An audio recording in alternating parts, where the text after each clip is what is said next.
One of the great things that my podcast allows me to do is really introduces me to some really innovative, young, exciting entrepreneurs. And this interview is no exception. She is a concierge psychiatrist. She's also a real estate investor, a speaker, a coach.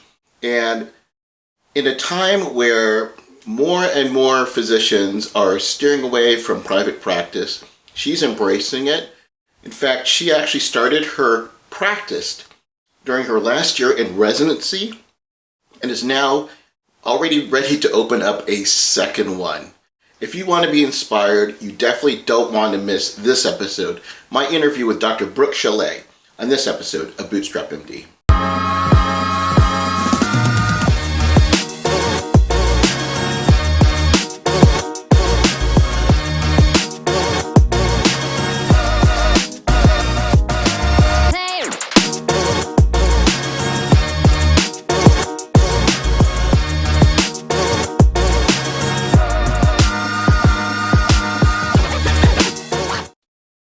Hey guys, this is Dr. Mike Bluming. Welcome to another edition of Bootstrap MD. We're continuing our series where we are spotlighting some really cool physician coaches who are out there in the trenches. And I was really excited about my next guest. Interestingly enough, my good friend John Jerica, every now and then he says, I should have this guest on, I should have this guest on. And our next guest is one that he specifically said I need to reach out to. And just so happens, she reached out to me, which is great. What we'll be interviewing today is a concierge psychiatrist. She was raised in San Diego, which is where I'm at right now, graduated from La Jolla Country Day. She got her bachelor's degree, medical degree at the University of Missouri, Kansas City, and a rigorous 6-year BA MD program. She obtained her medical degree at the age of 24, pursued training at general psychiatry at the University of Arizona.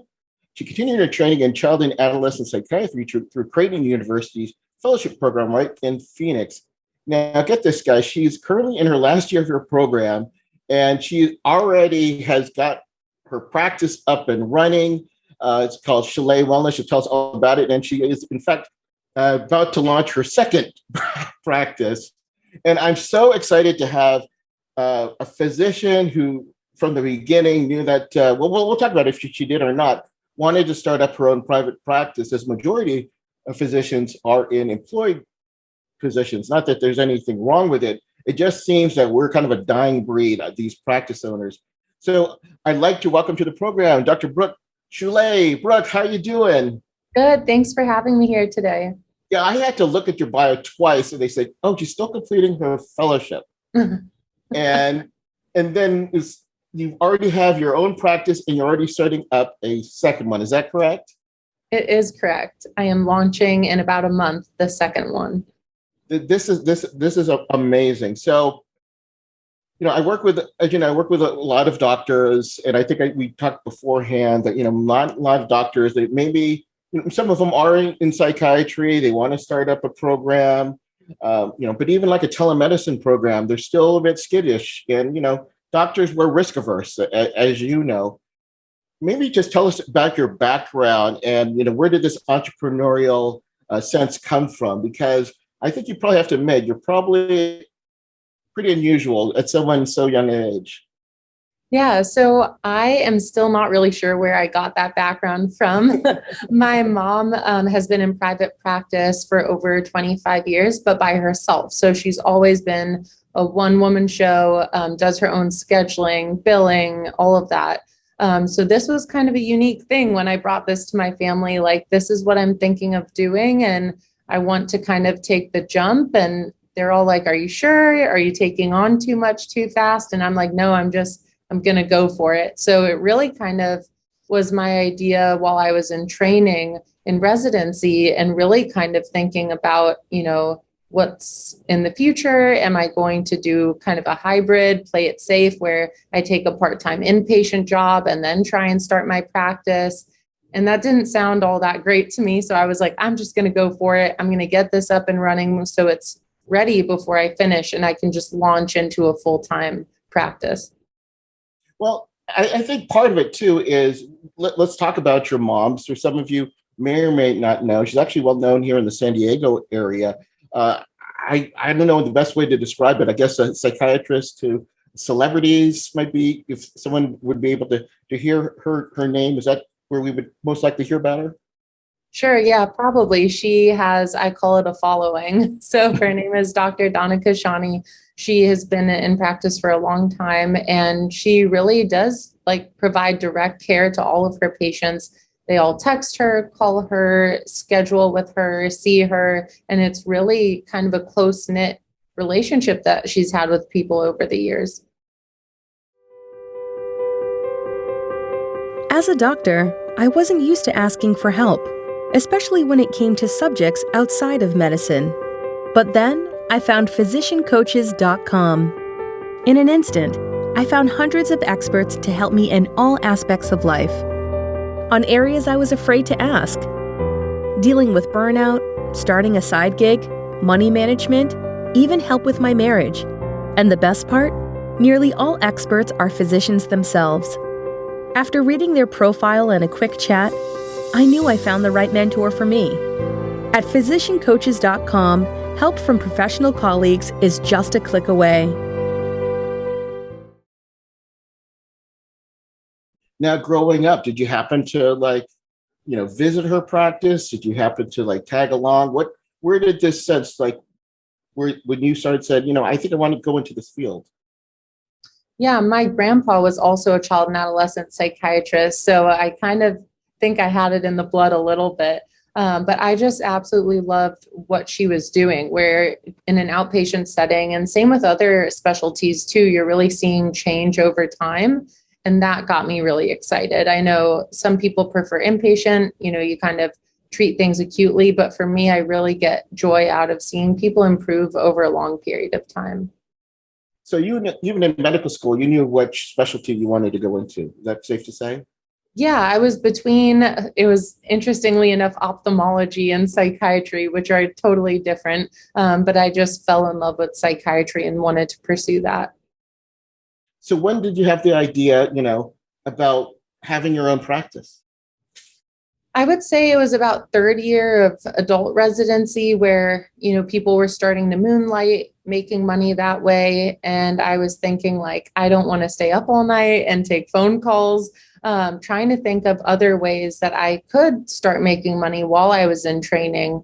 And I kind of started thinking, why can't I just start my practice now? As soon as you're done with your fourth year of adult psychiatry, you're board eligible. So you can start seeing patients, and that would be at the end of the first year of the fellowship if you fast track.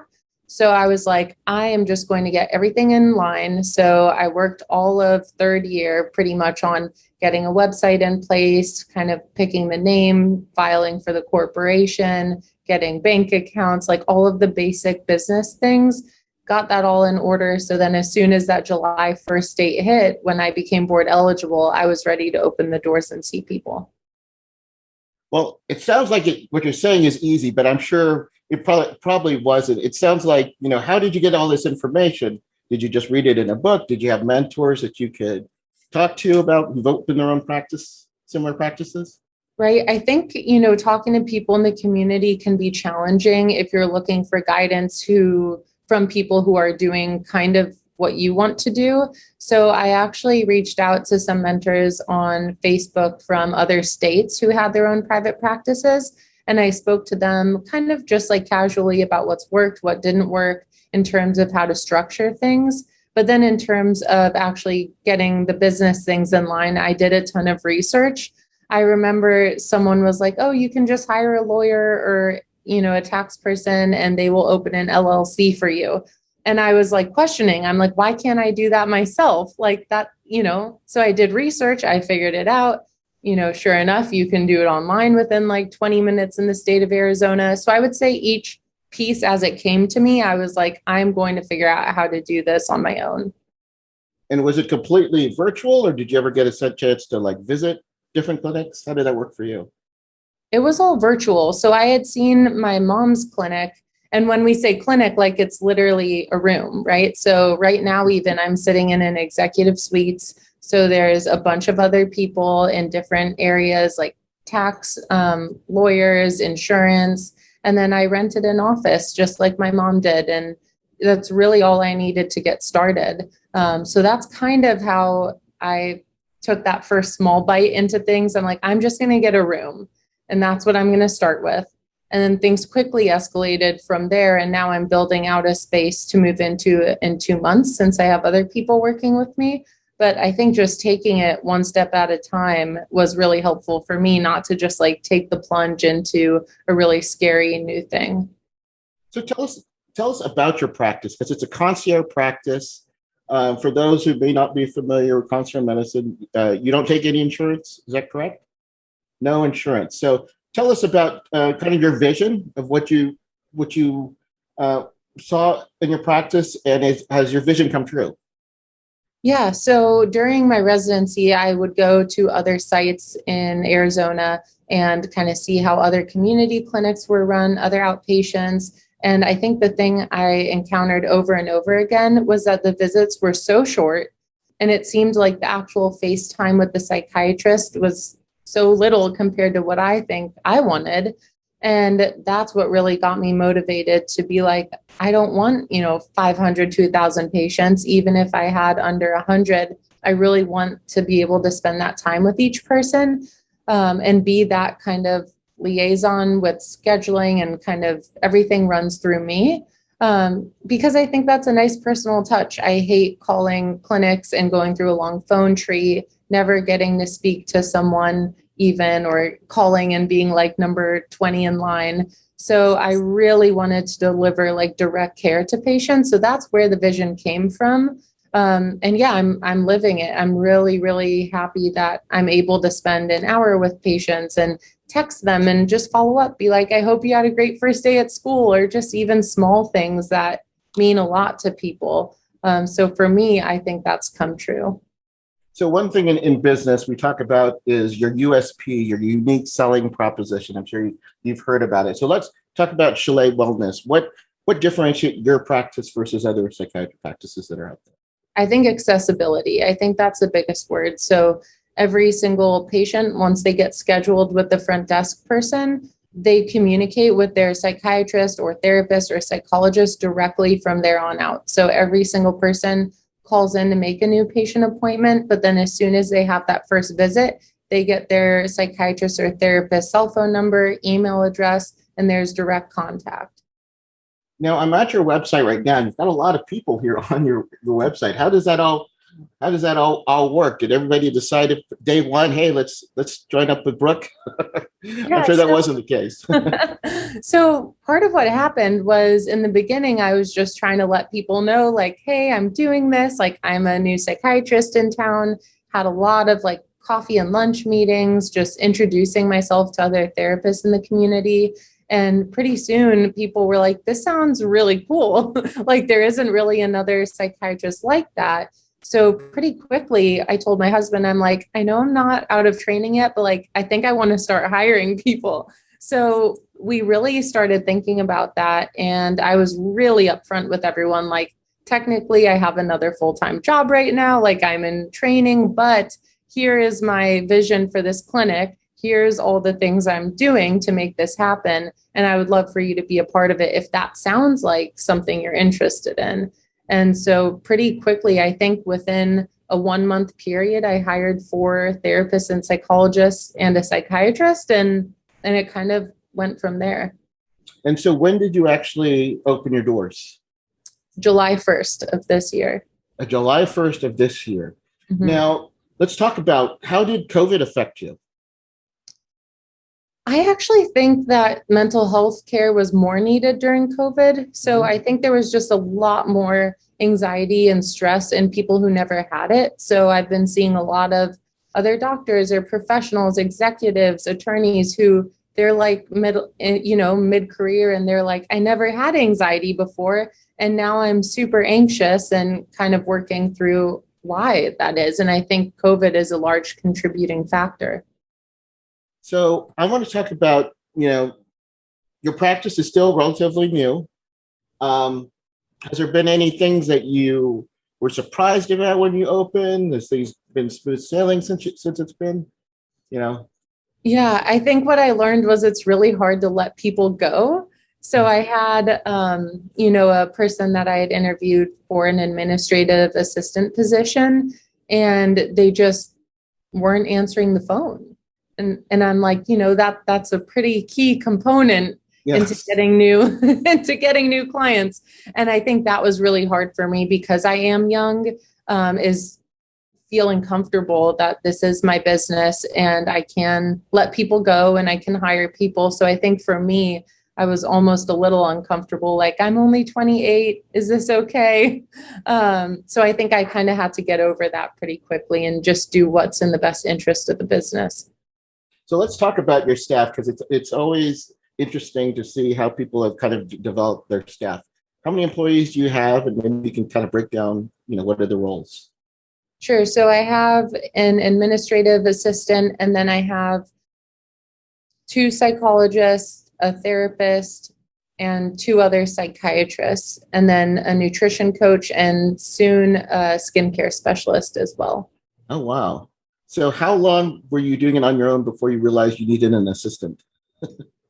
I was doing it on my own for about 3 months, and then the calls really, really picked up. And I remember being like, I need help. Like, I was in between didactics and trying to answer the phone. I was seeing outpatients and fellowship, and I'm like, I can't manage this anymore, which was great because we got busy really quickly. We have over 150 patients in the clinic Wow. after only a few months of being open. So it just got really busy really fast, and I had to make a move to hire someone. Yeah. For myself, I've had an assistant. Jenny's been my assistant for 12 plus years.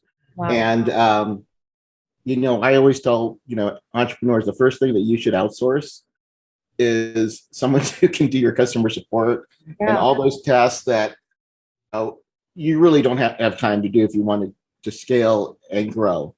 Mm-hmm. So 150 patients is remarkable. I mean, you should really commend yourself on that success. Thank you. So how did that start? Was it just the networking? Did you do online marketing, social media marketing? How did the word spread about your clinic?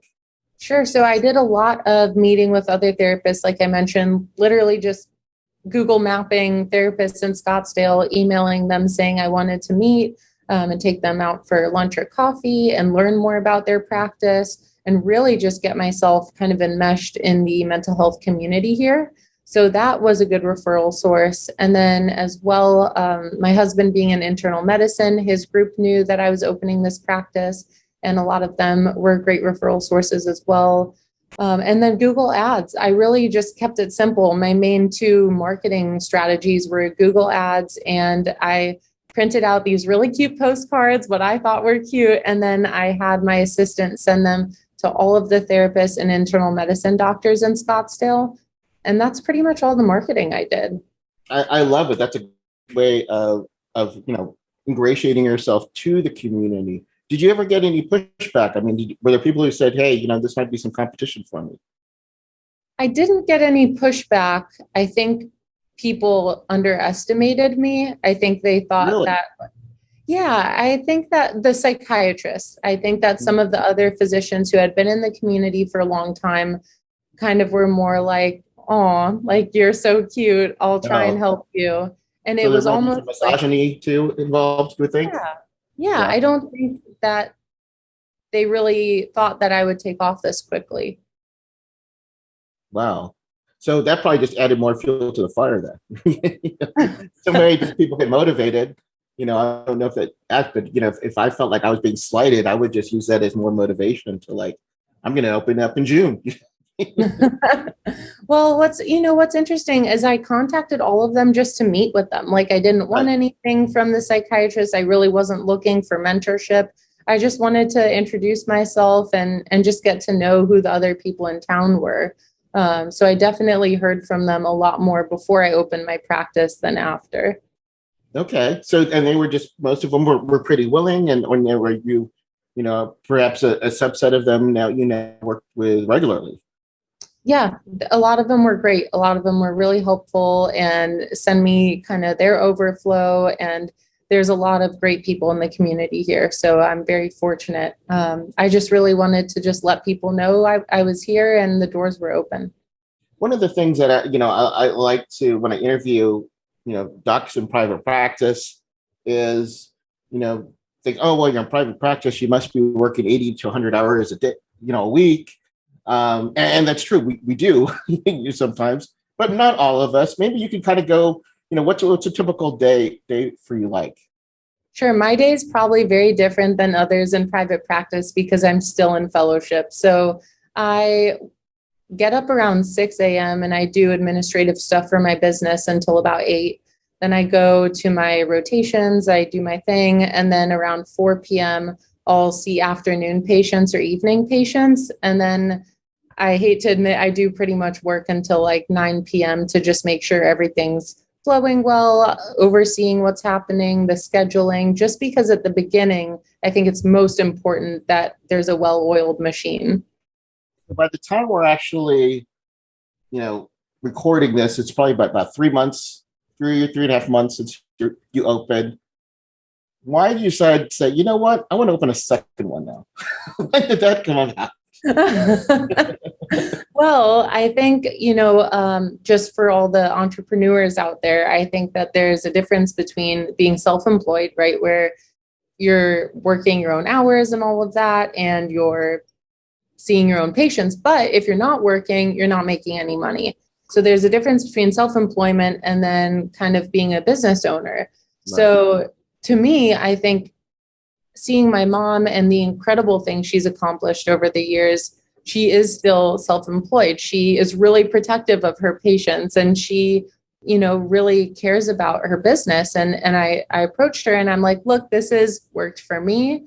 And I think that it would work in San Diego as well. And, people really value you in the community. And I think we should do this together in San Diego. And so it took some, convincing, but at the end of the day, she was really on board and excited to kind of grow her own name that she's worked, so long to build there. And so that's kind of what led us to opening a second one in San Diego, but under a different name.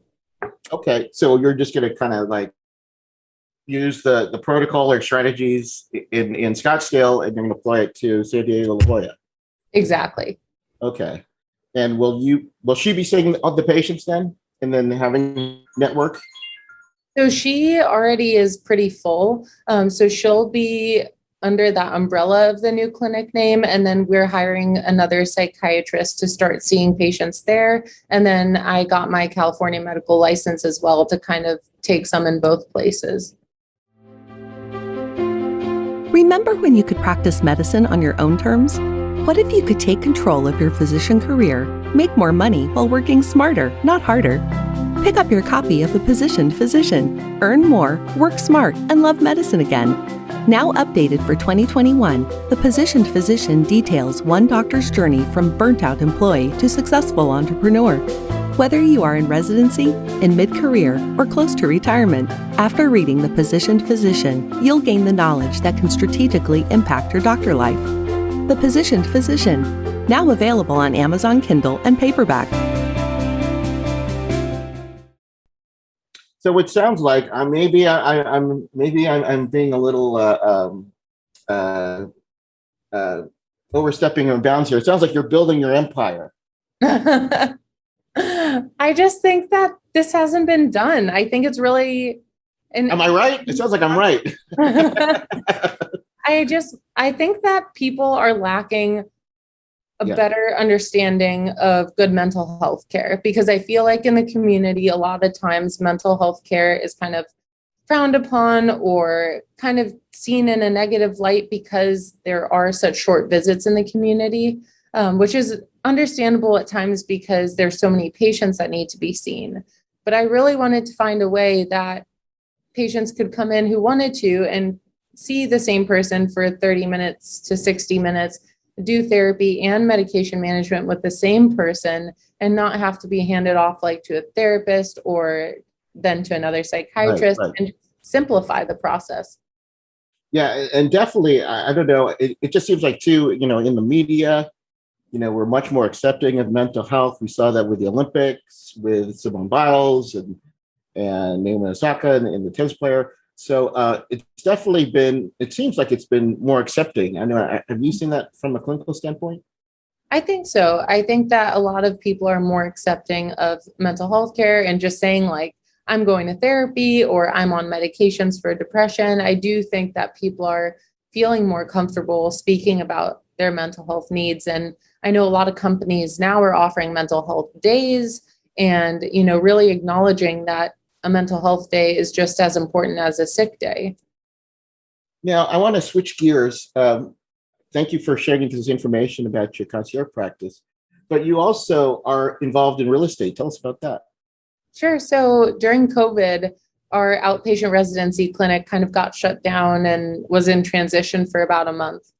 And so I had always had a hobby of looking at homes and getting into rental properties. So we had just done our second rental and I was like, told my husband, I'm like, Sam, this is ridiculous. Like we're running the numbers. We are picking the homes. We are only seeing one or two homes each time we're submitting an offer. Like, why can't I do this? Like, why can't we just have one of us do real estate? So I took that 30-day period. I signed up for an online course and I did the Arizona licensing requirements in that 30-day period of time. And I sat for the state test 2 weeks later. So last June, I got my Arizona real estate license, and it makes things a lot easier in terms of being able to buy and sell for yourself or for friends and family, and really just is a tax advantage as well. Yeah, I mean, talk about that a bit more if you're not. Obviously, you're going to make some money, right, on the commission. You're saving on the commissions. But what else does it allow you to do that? Does it get better access to the MLS, or what are some things for Sure. someone like myself who don't know what may be the benefits of being a real estate agent versus just an investor? Right. So it allows you access to the MLS. You can go to any open house. So sometimes we would feel bad if a home came up and we wanted to see it in the next hour. You don't want to disrupt someone else's schedule last minute. So we would just like drive and go, and I would let us into the open houses. So you get that kind of access. And then also you get access to tax records. So you can see like how much is still owed on a home, or, when's the last time they refinanced. So you could kind of have a better idea of what that person may be willing to accept in terms of an offer.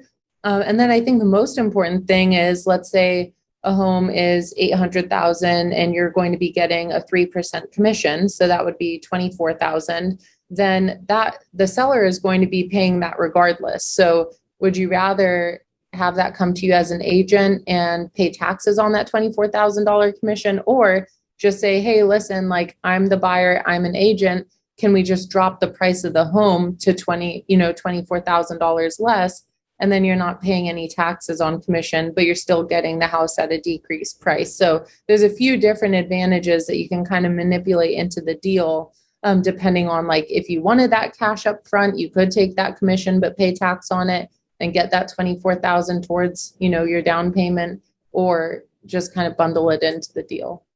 I'm curious with your real estate background. I think one of the things that I regretted, so I've had immense spas. I told you before, we're going to go on, this is our 9th year, going on our 10th year, is that I wish I would have bought, my office rather than rent and just feel like I'm just like, running another check. My landlord just says he's going to increase my rent again. Have you considered looking into commercial real estate for your own, with your medical offices? I did. And to be honest, like, I think there was so much risk I tolerated in starting this business that taking on a massive commercial lease was a little too scary for me. So I think in the beginning, I just wanted to make sure this would work. Again, there's nothing else like this in Scottsdale, where there's both a mental health clinic and a wellness clinic all in the same place. So I just wanted to kind of see for myself how this would go. And then also location wise too, in Scottsdale, being on North Scottsdale Road's very expensive. And I figured with a new business, I would rather rent in a prime location and get my name known, and then maybe consider commercial down the road. Yeah, and I think La Jolla is a little bit expensive too for last time. Just a little. Just a little bit. This has been great. Now, I wanted to to kind of surprise you, one of the things that we do here on the podcast is a little bit unusual, gets to know our guests a little bit better. It's called 5 Unexpected Questions. So I'll ask you, Brooke, I'm going to ask you 5 unexpected questions. Are you willing to accept the challenge in this? Yes, I am. It can come from anything. Okay. Probably not going to be questions about, your psychiatry or all that, or anything like that, or from the real estate exam. But let me see if I can get some questions for you. Okay, you're willing to accept it. Okay. All right, Brooke, what was the last show you binge watched? I watched Clickbait on Netflix. Oh, is it good? It was very creepy, but very good. Is it good? My wife and I, we see it on Netflix, and we liked Entourage and the main characters on there. Okay, so one of the questions I asked is if you could go back in time to give your 21-year-old self, what would it be? But considering that was like 3 years ago or 3 or 4 years ago, I guess let's go back to like your 18-year-old self with any advice you'd give them. Yeah, when I was 18, I was really torn about the 6-year program, the BAMD program, for going to UCLA or USC, because those were the ones I had gotten into that I was really excited about. And at the time, I was like really concerned about, am I making the right decision? I'm basically sacrificing 6 years all year round. And I would tell myself that it was worth it. So I'm glad I chose to do the 6-year, and I do think it was worth it, but I would tell my 18-year-old self not to worry about it. So this is a question, but how often are you in Phoenix compared to in San Diego? Do you get here often? I would say 90% I'm in Phoenix. Okay. So that being said, since you are a San Diegan, what's the one thing that you miss in Phoenix that you missed in Phoenix that was in San Diego? I miss the restaurants in Del Mar on the ocean. I miss being able to sit and have dinner and look at the water. Yeah, not too much water in Phoenix. No. But a lot of mountain biking, a lot of great scenery. Let's see. What is a surprising fact or accomplishment about Dr. Brook that most people don't know about? I would say that I just found out as of 2 weeks ago that I'll be working with the Phoenix Suns as their team psychiatrist this year. Awesome. So not many people know that yet. All right. Okay. Well, we heard it here first. So Chris Paul, if you're listening. And then finally, the 3 best could be nonfiction, fiction. I'm sorry, you cut out there for a second. What are your 3 favorite books, 3 best books you've read that could be nonfiction, fiction? I would say Atomic Habits, The Kite Runner, and this is a classic psychiatry one, but Mind Over Mood. Mind Over Mood. Mm-hmm. I don't know what that's about. I've read the first 2. Yeah, that one's more of a therapy-based book. Okay. Well, there you go. You did it. You won the challenge. Congratulations. Congratulations. All right. Well, we only got a few more minutes left. This has been really enjoyable. I hope the listeners are definitely. I think you've inspired some who may be looking into Concierge. So, what do you have? Anything coming up next that you want to let the listeners know about, or anything that you want to share? In October, I'll be speaking at the Concierge Medicine Forum in Atlanta on how to start a concierge practice in a year. So if you're able to purchase the conference after, that might be interesting to some of those out there who are looking to see how they should start a practice. Okay, perfect. And we'll leave links here on the show notes so you can find out more information. Is it alive or is it still virtual? It's actually in person. Oh. In Atlanta. Oh, yeah, in Atlanta. I missed that part. It wouldn't be virtual in Atlanta. But anyway, this has been great. Thanks you for just sharing your journey. I think it's very inspiring for someone so young. You're already doing your second clinic. Any last minute thoughts before we end our call today? No, I just always tell people that they shouldn't be afraid and they should just go for it. The worst that can happen is you stop and you go back to what you were doing before, or you pursue this on the side until you're comfortable enough to leave your corporate medicine job. But just go for whatever you're thinking of that you're passionate about, and it'll work out. Awesome. Well, thank you, Brooke. Good luck in the continuation of your fellowship. That still blows me away. You have it good. And for everybody, thank you. Go ahead and check her website. Your website again is www.brookchouletmd.com, and that's BROOKCHOULETMD.com. Perfect. Go ahead and check it out. Go ahead and check out on the Concierge Medicine Conference she'll be speaking at. And as always, guys, just don't stop, thinking about it and researching out it. Some of you are in research mode and you never get out of it. At the end, you just need to go out there and do it. And as always, keep moving forward. Hey, Dr. Mike here. I hope you're inspired by that interview. And if you aspire to become a coach or consultant yourself, I highly encourage you to check out my free on-demand masterclass, How to Become a Highly Paid In-Demand Physician Consultant or Coach. On the masterclass, I'll not only share you my story of how I've become a physician consultant for over 15 years, I'll also share you real-life case studies of physicians who are actively doing this now, either adding or replacing their current income as a doctor. To register for the masterclass, we'll leave a link in the show notes. I look forward to sharing you this important information today.